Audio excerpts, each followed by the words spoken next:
Welcome friends. இன்றைக்கி நம்ம ஸ்க்ரீனில் பார்த்துருக்க மாதிரியான வீடியோ வந்து எப்படி மேக் பண்ணுறதை பற்றி பார்க்க போகிறோம். வீடியோ வந்து ஸ்கிப் பண்ணாமல் ஃபுல்லாக பாருங்கள். இப்போ தான் சேனலுக்கு ஃபஸ்ட் டைம் வந்திருக்கீங்கன்னா சேனலை சப்ஸ்கிரைப் பண்ணிவிட்டு அப்படியே கூட வீடியோவுக்கும் ஒரு லைக் பண்ணிவிட்டு பாருங்கள். இப்போ வீடியோக்குள்ளே போகலாம். Kill them with your success. Life is very short, namba. Bury them with your smile. Always be happy. இப்போ மொபைலில் கைன்மாஸ்டர் அப்ளிகேஷனை ஓப்பன் பண்ணிவிட்டு கிரியேட் நியூன்ற ஆப்ஷனை கிளிக் பண்ணிக்கோங்க. 9:16 ரேஷியோ இருக்கும், அதை செலக்ட் பண்ணிட்டு கிரியேட் ஆப்ஷனை கிளிக் பண்ணுங்கள். லெஃப்ட் சைடு மேலே இமேஜ்ன்ற ஆப்ஷன் இருக்கும், ஸோ அதை செலக்ட் பண்ணிவிட்டு அதில் பேக்ரவுண்ட் பிளாக் கலர் இமேஜை செலக்ட் பண்ணிக்கோங்க. அதோட டைம் டியூரேஷனை நீங்கள் எத்தனை செகண்ட் மேக் பண்ணலான்னு நினைக்கிறீங்களோ அத்தனை செகண்ட்ஸுக்கு இந்த மாதிரி ட்ராக் பண்ணிவிட்டு இப்போ வீடியோவோட ஃபஸ்ட்டுக்கு வந்துட்டு லேயர் ஐகானை கிளிக் பண்ணுங்கள். நான் டிஸ்கிரிப்ஷன்லேயே உங்களுக்கு லவ் இமேஜ் வந்து கொடுத்துருப்பேன், பேக்ரவுண்ட் இமேஜின்னு, அதை டவுன்லோடு பண்ணி செலக்ட் பண்ணிக்கோங்க. இப்போ அந்த இமேஜை செலக்ட் பண்ணிட்டு இப்போ நான் ஸ்க்ரீனில் எப்படியே லைட்டாக அந்த மாதிரி ரொட்டேட் பண்ணுறனோ இந்த மாதிரி ரொட்டேட் பண்ணிட்டு இமேஜை வந்து இந்த மாதிரி நல்லா ஜூம் பண்ணிக்கோங்க கொஞ்சம். இப்போ ஸ்க்ரீனில் பார்த்தீங்கன்னா தெரியும். ஸோ இந்த மாதிரி ஜூம் பண்ணிட்டு ஸ்டார்டிங் பொசிஷன் நான் எப்படி செட் பண்ணுறேன்னா இப்போ ஸ்க்ரீனில் பார்த்தீங்கன்னா தெரியும். ஸ்டார்டிங் பொசிஷன் நான் எப்படி செட் பண்ணியிருக்கேன்றதை பார்த்துக்கோங்க. ஸோ அது மாதிரி கரெக்டாக இந்த இடத்துல ஸ்டார்டிங் பொசிஷனை செட் பண்ணிவிட்டு அந்த இமேஜோட டியூரேஷனை எண்டிங் வரையும் ட்ராக் பண்ணிக்கோங்க. இப்போ இந்த இமேஜுக்கு வந்து நம்ம கீ ஆப்ஷன் செட் பண்ண போகிறோம். ஸோ அந்த இமேஜை செலக்ட் பண்ணிட்டு வீடியோட ஃபஸ்ட்டுக்கு வந்துட்டு லெஃப்ட் சைடு பாருங்கள் கீ ஆப்ஷன் இருக்கும், அதை கிளிக் பண்ணுங்கள். ஸ்டார்டிங் பொசிஷன் உங்களுக்கு ஆட்டோமேட்டிக்காக அந்த இடத்துல வந்து ஒரு கீ ஆப்ஷன் செட் ஆகிடும், ப்ளஸ் ஆப்ஷனு. கரெக்டாக வந்து ஸ்டார்டிங் பொசிஷனை பார்த்துக்கோங்க, நல்லா ஜூம் பண்ணிட்டு ஸ்டார்டிங் பொசிஷன் இந்த மாதிரி செட் பண்ணிடணும். இப்போ இந்த இமேஜோட எண்டிங் வந்துடுங்க. ஸோ ஷார்ப்பாக வந்து இமேஜோட ஒரு செகண்டுக்கு முன்னாடி வந்துட்டு அங்கே ஒரு ப்ளஸ் ஆப்ஷனை கொடுத்துட்டு இப்போ அப்படியே இமேஜ் வந்து எந்த இடத்துல முடியுதோ அந்த இடத்துல இந்த மாதிரி ட்ராக் பண்ணுங்கள். இப்போ பார்த்தீங்கன்னா இந்த இடத்துல முடியுது, கரெக்டாக முடிகிற இடத்துல இந்த மாதிரி டிக் ஆப்ஷன் கொடுத்துட்டு இப்போ லைட்டாக மூவ் பண்ணி பார்த்தீங்கன்னா உங்களுக்கு தெரியும் அந்த இமேஜும் வந்து கரெக்டாக வந்து உங்களுக்கு ஸ்லைட் ஆகும். இப்போ எகைன் அந்த இமேஜை செலக்ட் பண்ணுங்கள். செலக்ட் பண்ணிட்டு ரைட் சைடு ஸ்க்ரோல் பண்ணுங்கள். ஆல்பா ஒப்பாசிட்டின்னு இருக்கும், ஸோ அதை வந்து லைட்டாக மைனஸ் பண்ணிக்கோங்க. இப்போ ஸ்க்ரீனில் பார்த்தீங்கன்னா தெரியும் ஒரு 70 வந்து கொடுத்துட்டு எகைன் பேக்கில் வந்துட்டு ரைட் சைடு அட்ஜஸ்ட்மெண்ட்டில் போயிட்டு ஸ்டேச்சுரேஷனை அதுக்கு இன்க்ரீஸ் பண்ணுறதா இருந்தால் இன்க்ரீஸ் பண்ணிக்கலாம்.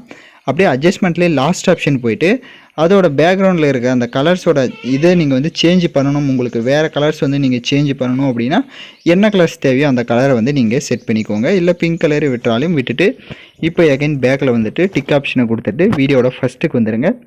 லேயர் ஐகானை கிளிக் பண்ணுங்கள். இப்போ வந்து நம்ம ஃபோட்டோஸை வந்து ஆட் பண்ண போகிறோம். ஃபோட்டோஸ் வந்து பேக்ரவுண்ட் எரேஸ் பண்ண ஃபோட்டோஸை ஆட் பண்ணும். உங்களுக்கு உங்களோட ஃபோட்டோஸை வந்து நீங்கள் பேக்ரவுண்ட் எரேஸ் பண்ண தெரியல அப்படின்னா நான் ஆல்ரெடி பேக்ரவுண்ட் எப்படி எரேஸ் பண்ணணும்னு வீடியோ போட்டிருக்கேன், அந்த வீடியோட லிங்க் டிஸ்கிரிப்ஷனில் கொடுத்துருக்கேன். அந்த வீடியோவை பார்த்து உங்களோட ஃபோட்டோஸ் வந்து நீங்கள் பேக்ரவுண்டு எரேஸ் பண்ணிக்கோங்க. இப்போ நான் ஆல்ரெடி எரேஸ் பண்ணி வச்சுருக்க பிக்கே செலக்ட் பண்ணிக்கிறேன். இப்போ ஃபோட்டோவை செலக்ட் பண்ண வாட்டி அந்த ஃபோட்டோஸை உங்களுக்கு எந்த அளவுக்கு தேவையோ அந்த அளவுக்கு இந்த மாதிரி ஜூம் பண்ணிட்டு கரெக்டாக ஸ்க்ரீனில் இந்த மாதிரி சென்டரில் வந்து கீழே செட் பண்ணிக்கோங்க. இப்போ செட் பண்ணிட்டு அப்படியே ரைட் சைடு ஸ்க்ரோல் பண்ணி அட்ஜஸ்ட்மெண்ட்டில் ஸ்டேச்சுரேஷன் அப்புறம் கான்ட்ராஸ்ட் எல்லாமே உங்கள் ஃபோட்டோஸ்க்கு எந்த அளவுக்கு தேவையோ அந்த அளவுக்கு இன்க்ரீஸ் பண்ணிவிட்டு அந்த ஃபோட்டோவோட டைம் டியூரேஷனும் எண்டிங் வரையும் ட்ராக் பண்ணிக்கோங்க. இப்போ டிக் ஆப்ஷனை கொடுத்துட்டு வீடியோவோட ஃபஸ்ட்டுக்கு வந்துட்டு லேயர் ஐகானை கிளிக் பண்ணுங்கள். டிஸ்கிரிப்ஷனில் உங்களுக்கு ஹார்ட் எஃபெக்ட் வீடியோன்னு வந்து கொடுத்துருப்பேன், அதை டவுன்லோட் பண்ணி செலக்ட் பண்ணிக்கோங்க. அதில் இருக்க ஆடியோவை மியூட் பண்ணிவிடுங்க. எகைன் பேக்கில் வந்துட்டு அப்படியே ரைட் சைடே ஸ்க்ரோல் பண்ணுங்கள். ஸ்ப்ளிட் ஸ்க்ரீன் இருக்கும், அதில் ஃபுல் ஸ்க்ரீன் செட் பண்ணிட்டு எகைன் பேக்கில் வந்துட்டு ரைட் சைடே அட்ஜஸ்ட்மெண்ட்டில் ஸ்டேச்சுரேஷன் எந்த அளவுக்கு தேவையோ அந்தளவுக்கு ஃபுல்லாக கூட இன்க்ரீஸ் பண்ணிவிட்டு அப்படியே அட்ஜஸ்ட்மெண்ட்லேயே லாஸ்ட் ஆப்ஷன் போயிட்டு நீங்கள் பேக்ரவுண்டு பார்த்தீங்க அப்படின்னா என்ன கலர் செட் பண்ணிங்களோ அதுக்கேற்ற மாதிரியான நான் இப்போ பிங்க் கலரில் வந்து பேக்ரவுண்ட் இமேஜ் கலர் வந்து செட் பண்ணியிருப்பேன். நீங்கள் என்ன கலர்ஸ் வேணாலும் சேஞ்ச் பண்ணிக்கலாம். ஸோ அது மாதிரி சேஞ்ச் பண்ணுற கலருக்கு ஏற்ற மாதிரி இதையும் செட் பண்ணிவிட்டு எகைன் பேக்கில் வந்துட்டு அப்படி கீழே பிளெண்டிங்கில் ஸ்க்ரீன் கொடுத்துருங்க. இப்போ ஸ்க்ரீன் கொடுத்து லைட்டாக மூவ் பண்ணிங்க அப்படின்னா உங்களுக்கு வீடியோ வந்து சூப்பராக வந்து ஷோ ஆகும். இப்போ டிக் ஆப்ஷனை கொடுத்துட்டு வீடியோட ஃபஸ்ட்டுக்கு வந்துருங்க. சாங்ஸ் ஆட் பண்ணிக்கலாம். நான் யூஸ் பண்ணுற சாங்கோட லிங்க் உங்களுக்கு டிஸ்கிரிப்ஷனில் வீடியோவாக கொடுத்துருப்பேன். அந்த வீடியோவில் இருக்க ஆடியோ தனியாக எடுக்கணும்னா அந்த வீடியோவை செலக்ட் பண்ணிவிட்டு அப்படியே ரைட் சைடு ஸ்க்ரோல் பண்ணுங்கள். எக்ஸ்ட்ரா ஆடியோன்னு இருக்கும், அதை கொடுத்துட்டிங்கன்னா வீடியோவில் இருக்க ஆடியோ தனியாக வந்துடும். இப்போ அந்த வீடியோவை லெஃப்ட் சைடு டெலீட் ஆப்ஷனை கிளிக் பண்ணி டெலீட் பண்ணிக்கோங்க. இப்போ நம்ம வீடியோ வந்து ஃபுல்லாக கம்ப்ளீட் பண்ணியாச்சு. நான் சொன்ன மாதிரி எல்லா ஸ்டெப்ஸுமே பண்ணிக்கோங்க. உங்களுக்கு இப்போ இந்த ஃபோட்டோஸ் வந்து சேஞ்ச் பண்ணணும். இப்போ நான் பார்த்தீங்க அப்படின்னா ஆக்டர் ஃபோட்டோஸை வச்சு செட் பண்ணியிருக்கேன். இதே உங்களுக்கு வேறு ஃபோட்டோஸை ஆட் பண்ணோம் அப்படின்னா நீங்கள் வந்து மறுபடியும் முதல்ல இருந்து எடிட் பண்ணணுன்றது இல்லை. அந்த ஃபோட்டோவை செலக்ட் பண்ணிவிட்டு இங்கே ரீப்ளஸ்ன்னு ஒரு ஆப்ஷன் இருக்கும், அதாவது அந்த ஃபோட்டோ செலக்ட் பண்ணிங்கன்னா ரீப்ளஸ்ன்னு ஒரு ஆப்ஷன் இருக்கும், அதை கிளிக் பண்ணிவிட்டு நீங்கள் எகைன் வந்து எந்த பிக்கை வச்சு எடிட் பண்ணலான்னு நினைக்கிறீங்களோ அந்த பிக்கை இந்த மாதிரி நீங்கள் செலக்ட் பண்ணிக்கலாம். அந்த ஃபோட்டோவுக்கு அப்படியே ரைட் சைடு அட்ஜஸ்ட்மெண்ட்டில் போய்ட்டு ஸ்டேச்சுரேஷன் அதெல்லாம் தேவையான அளவுக்கு நீங்கள் இன்க்ரீஸ் பண்ணிக்கோங்க.